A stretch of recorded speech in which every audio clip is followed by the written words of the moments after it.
La santé n'a pas de prix, la santé n'a pas de prix, c'est pour cela que nous vous recommandons l'eau potable Achille Aqua. Déjà à Kinshasa, tout le 24 communes, Achille Aqua, l'eau potable est là. Les abonnés de la chaîne YouTube Xile Boteloa, nous vous recommandons l'eau potable Maya Peto, Maya Kimia, Maya Bangelou. Senga Achille Aqua, partout où vous êtes, le numéro est là. Écrivez-nous, appelez-nous, contactez-nous. Nous sommes là et la livraison à domicile, ça s'est fait avec beaucoup de sécurité. Achille Aqua, Maya Kimia, Yapeta.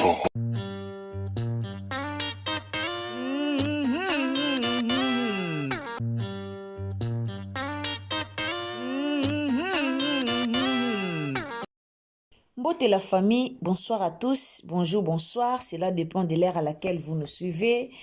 Bande qu'on appelle si bino mbote na kombo na yesu, bao balandara biso, bayebi tolobara toujours awa. Bonjour, bonsoir, wana edepandaka na air oyo okolanda émission topé analyse na biso. Lelo toyeko kabola sango ya mama Laure Mbongo. Nasi bato ebele bolanda biso awa mingi toyebi mama Laure Mbongo. Ebele ya bato toyebi mama Laure Mbongo aza nani. Ebele ya bato toyebi mama Laure Mbongo. O bayebi mama Laure Mbongo te aza chantre de l'Éternel. Aza moko oyo ayembaka, aza moko oyo apartajaka liloba ya Nzambe, aza moko oyo ateyaka sango malamu. Alors, nouvelle moko eye pona mama Laure Mbongo na sepela kina ya ko partager nouvelle wana na bandeko o balandaka biso. Vraiment na sepela kina ya ko panza sango wana pona ko tambusa sango ya likambo yo na bandeko to yeba problème nini oyo ezali pona mama na biso Laure Mbongo. Alors na sengi na bandeko bokoti na compte na biso vraiment soki ezambala liboso okoti na compte na biso ndeko ozolanda ngai s'il vous plaît na bondeli yo na bolingo ya Nzambe partagez message oyo ekomela mama Laure Mbongo. Partagez message au partout. Partagez na Facebook, partagez na WhatsApp, partagez na Messenger pour que message oyo ekoma epai ya mama na biso Laure Mbongo. Pour message oyo ezo concerner mama Laure Mbongo. Alors, boroto na biso pona nini bobengi mama Laure Mbongo te, pona nini boye na message yango na public, pona nini bobimi publiquement, boroto na biso pourquoi toye publiquement pona kolobela message oyo. En tout cas, mutu oyo torotia vidéo o torotia audio o torotia audio wana epanzani déjà na public. Alors ndenge epanzani na public, meilleure façon o tokoki kozwela mama Laure ezaka ka publiquement boye. Ba partage na bino nde ekosala ke message oyo ekoma epale concerné o ezali bongo mama Laure Mbongo. Nayoki pasi na motema, nayoki vraiment motema pasi epi nayoki nzoto malili ya koyoka message oyo na lobi na kobomba yango ngai moko te na ya nango liboso ya bana Nzambe na ya kokabola yango liboso ya bana Nzambe pour que message ekomela mama na biso Laure Mbongo. Alors, bino moko boyebi na moi ya lelo tokomi na ba prophétesse tellement ebele, réseaux sociaux eye kolamusa ba prophétesse ebele, réseaux sociaux eye kolamusa ba pasteur ebele, ba prophète ebele, batu ebele tozomona kana ba live muke komona live moko ya ba prière, muke komona live moko ya mateya na basala Nzamba lokuta, na basala Nzamba solo na réseaux sociaux ezoyeba na lisusu te po bango nyonso bazoya kaka na kombo ya Nzambe. Dernièrement na mataki na live moko ya pasteur moko na TikTok. Ba pasteur lelo ebele wana na profiter na partager na bana Nzambe likambo avant to kota na likambo ya mama Laure. Totia na mutu tope to yebake ba pasteur ebele tellement ebele ya TikTok oyo ba komi ko yela ka biso ba prophétie selon ba vidéo na biso o tozo postaka na TikTok. Yo o postaka vidéo na TikTok. Yo o tsaka video na TikTok na yo. Yo o postaka video ba photo na ba TikTok, ba video na ba TikTok. Et na ba prophète ebele ba komi kopesa biso ba prophétie par rapport ya ba video na biso moko, par rapport ya ba photo na biso moko. Na kota na live moko na TikTok, pasteur wana na page na nga ya TikTok na tia photo moko na koma la maman de 3 filles na koma la mère de filles 3 fois maman la mère de filles. Alors na kota na live ya prophète wana prophétie ya prophète wana ya liboso alobi na nga mama nazomona oza entouré na bana basi misato esala nga nzoto malili nga nobi papa ayebi nga te ndeni alobi bona moni yango prophétie vraiment ya solo. Nalobi amen papa sakola bandi koloba nzamba azotalisa ngai nzamba opambola yo bana na yo bokozala bien boye alobaka penzi ebele prophète wana.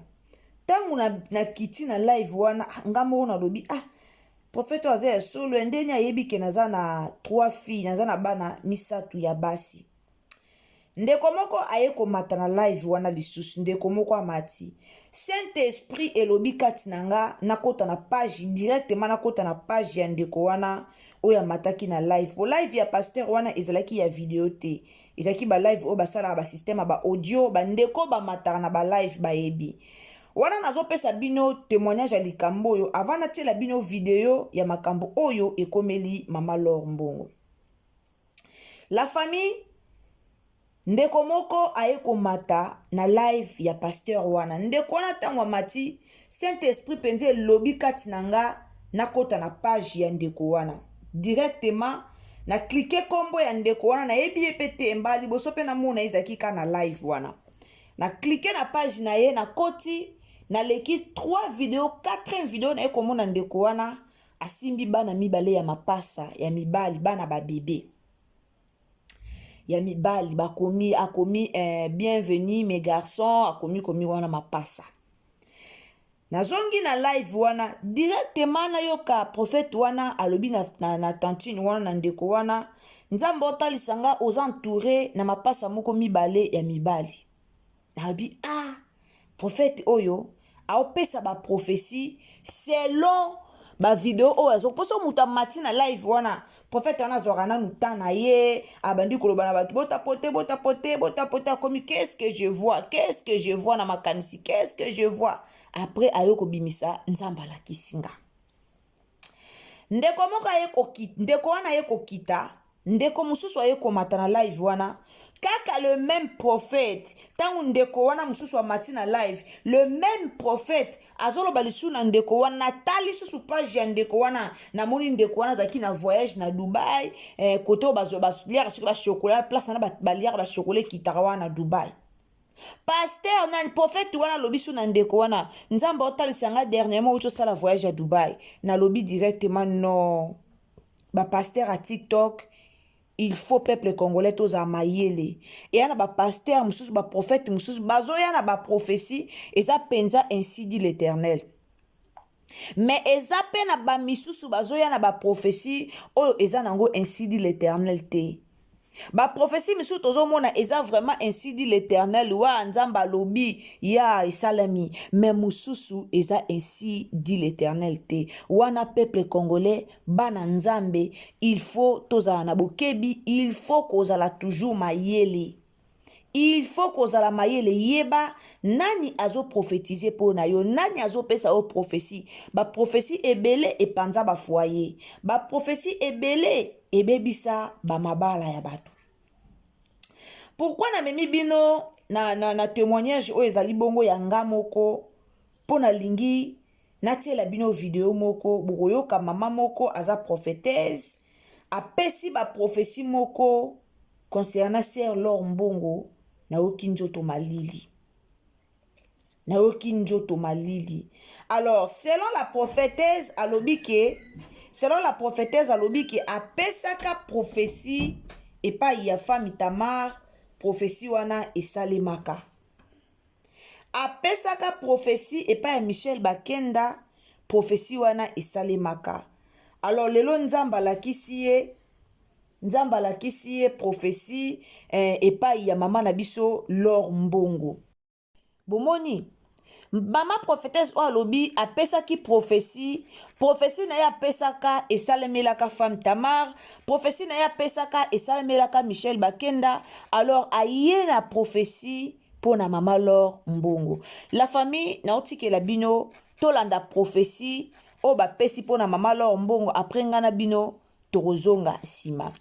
Car na lobaka, si vous êtes nouveau sur ma chaîne, donc sur les ambala liboso, au côté de la chaîne Nabiso, au s'abonner, tant vous s'abonner, activez cloche de notification pour que prochainement, soit au tieba analyse Nabiso, au landabiso et sika nyoso au kozala. Tant vous activez cloche de notification, aimez les biso vidéo et vous allez malamu mingi. Donc, aimez vidéo, ta vidéo vraiment j'aime, activez cloche de notification pour que prochainement, soit au lancer ba analyse Nabiso et comme yo et sika nyoso au kozala.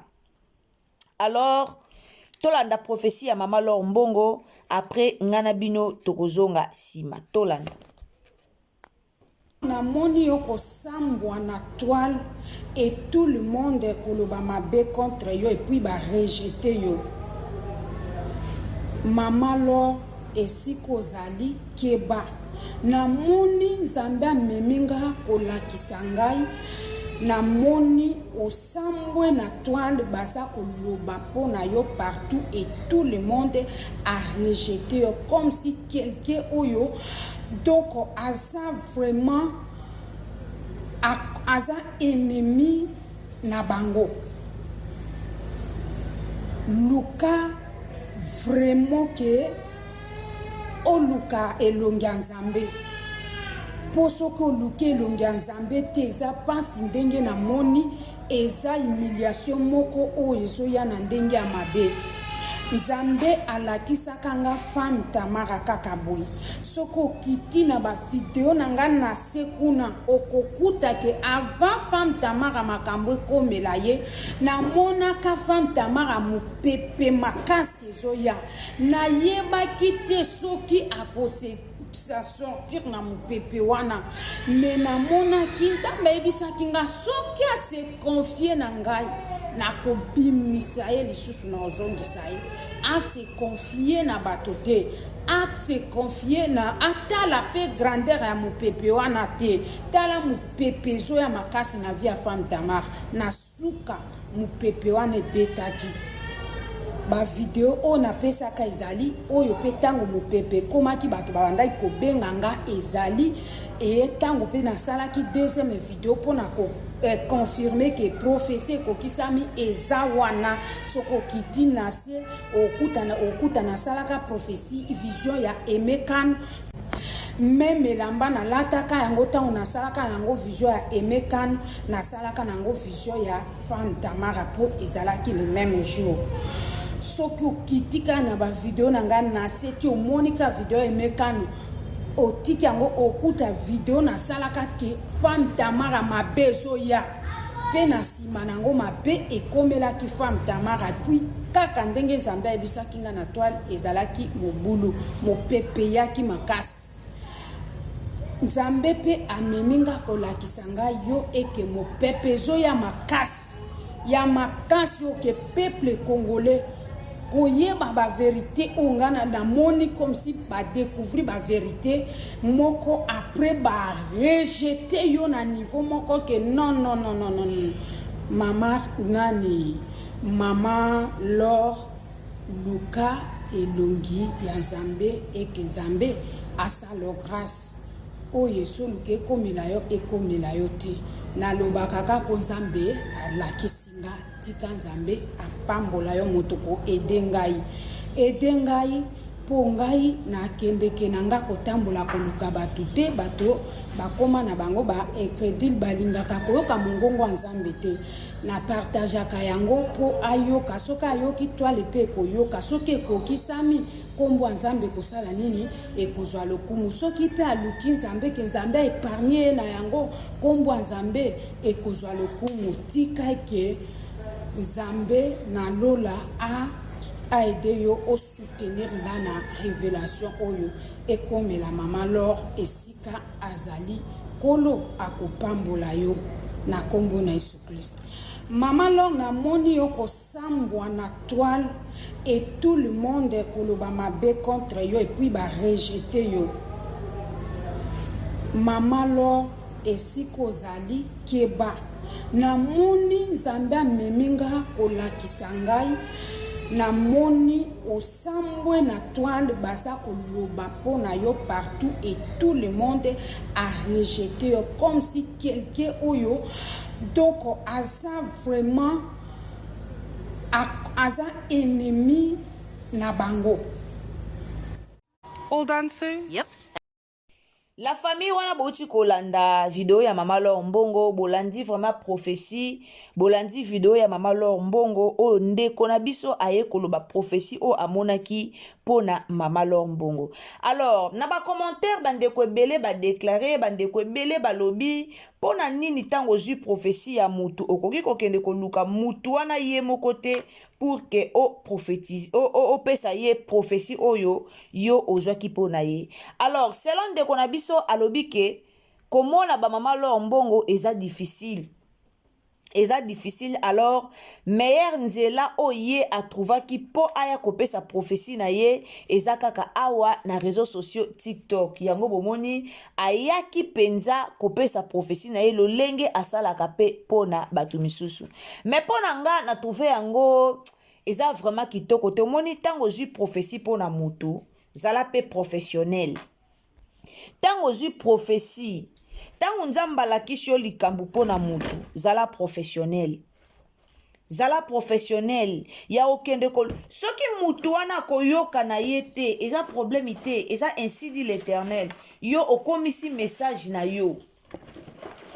Yo komisi message na yo yo lobi mutu wana ayoka to ayoka te ekomisi ko problème ya ye na nzambe na ye. Mais on nga remarqué ba prophétesse na biso to ba prophète na biso ya TikTok bazara soka azui prophétie aye nango ka na TikTok aye nango lobi po lobi kuna tango eko salema to lobi a omoni intel aza prophète a solo ta zwa ki prophétie boye eye alakisi na réseaux sociaux alobi publiquement et puis prophétie wana esalemi.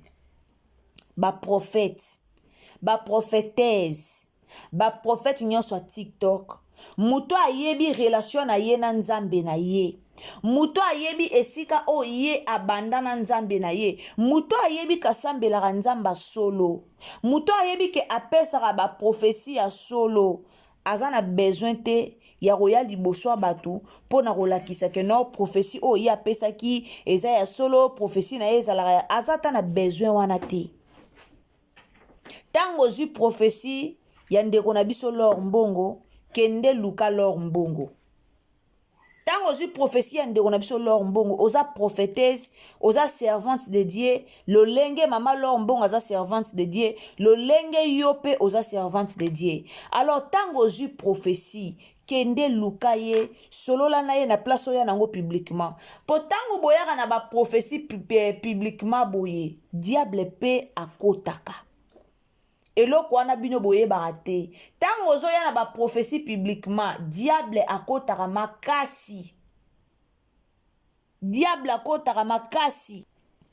Kende luka ye. Luka Laure Mbongo ekolongole eloko te. Oluke boza bino na bino basala nzambe. Luka ye. Oh moya kozwa ezalaka te moya kozwa bango ezalaka ba page na bango ezalaka wana komela ye message omonika répondre ote kende na YouTube na ye zwa numéro benga ata soko kozwa ye te soko kozwa manager na ye benga komisa message komisa ainsi dit l'Éternel komisa message na ye pa ya Mama Laure et ozala bien botika koyela biso ba prophétie o nzamba zo la kisaka bino pona bandeko botika koyela biso ngo na ba TikTok. Tango boya na ngona ba TikTok ba diable pe bazo profiter bato boya ko pesa ba prophétie na ba na TikTok bazala pe na ba famille alors ba diable ba profitera makasi ba demo ba profitera makasi bana ba famille na biso ba africain za na ba kindokebele yo pesi prophétie ya mutu en plein air boye na réseaux sociaux pesi prophétie ya mutu wana ovanje zo zeleko kisama po baloba ke aza prophétesse a solo non boyoki na suka mama prophétesse alobi soki kokisami gloire à Dieu donc ozana posa prophétie na yo kokisama eza pasi pe mawa. Alors Mama Laure Mbongo il faut beaucoup prier. Ce que ça ainsi dit l'Éternel, ce que ça maloba nzambe, ce que ça prophétie ya nzambe, ce que ça ndenge nini onde balobara, il faut beaucoup prier. Nzambe a sala teli kambwana eko kisama. Po balobi nyonso oyo ekomelaka biso tokumisaka nkombo ya nzambe. Alors nyonso oyo mabongisi ya diable abongisi mpo na yo, soki oza na yo mosala nzambe ya solo, bondela nzambe na ndenge ya solo, eloko wana ekokokisama te. Tout est révélé et condamné par la prière. Alors nyonso oyo eza déjà révélé, tokondanaka yango na mabondeli. Donc peuple de Dieu ba oto lingaka Mama Laure Mbongo, to soutenir Mama Laure Mbongo. Daba oto lingaka Mama Laure Mbongo, okumoni message oyo, partagez message oyo partout. Partagez yango penza partout pour que message oyo ekomela sœur Laure, Mama Laure Mbongo. Merci beaucoup la famille, je vous aime beaucoup. So ezambala liboso continue la vidéo na biso s'abonner, au commentaire, liker, partager na Facebook, partager na WhatsApp, partager na Messenger. Wana tokutani à la prochaine occasion. Bye. Comment faire pour voter? Sur Internet, tapez www.bellevuetvaward2025.org. Une fois sur la page d'accueil, cliquez sur les 3 barres blanches en haut de l'écran. Vous aurez automatiquement accès sur les différentes rubriques. Sélectionnez ensuite l'onglet « Voter » ou « Nomination ». À l'aide de votre adresse mail, répondez à toutes les catégories des awards en faisant défiler la page jusqu'en bas. Il y en a 19 au total. Une fois terminé, cliquez sur « Envoyer » ou « Soumettre ». Vous serez alors dirigé vers une page confirmant que votre vote a été enregistré. Et le formulaire de votre vote sera automatiquement envoyé dans votre boîte email. C'est très simple, non? Maintenant, c'est à toi de jouer. Les votes sont ouverts jusqu'au 31 janvier.